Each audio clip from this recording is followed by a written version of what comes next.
Depuis le 7 octobre, chaque jour ou presque, l'armée israélienne et le Hezbollah se sont provoqués, attaqués. Mais le conflit est resté principalement dans la bande de Gaza. Mercredi, la trajectoire a radicalement changé.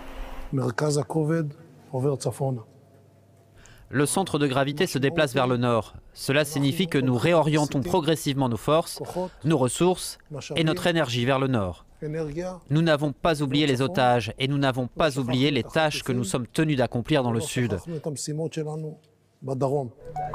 Avec les récentes attaques contre les différents moyens de communication du Hezbollah, la confrontation totale avec la milice chiite semble inévitable.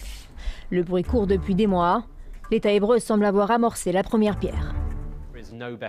Il n'y a pas de meilleure façon de commencer un conflit d'ampleur qu'en éliminant 10-20% de toute la force de combat du Hezbollah et en détruisant l'infrastructure de commandement, de contrôle et de communication.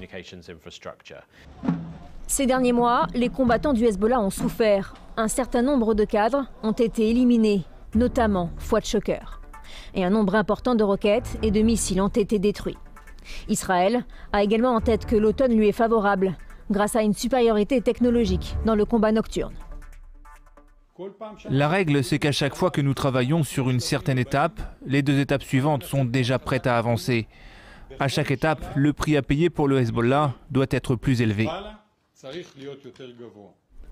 Embourbé dans la guerre à Gaza, Benjamin Netanyahou veut éviter le même scénario dans le nord d'Israël.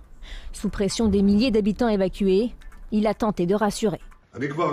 Je l'ai déjà dit, nous ferons en sorte que les habitants du Nord rentrent chez eux en toute sécurité et c'est exactement ce que nous allons faire. La grande question est de savoir quelle opération s'apprête à lancer le Premier ministre israélien sur le Liban.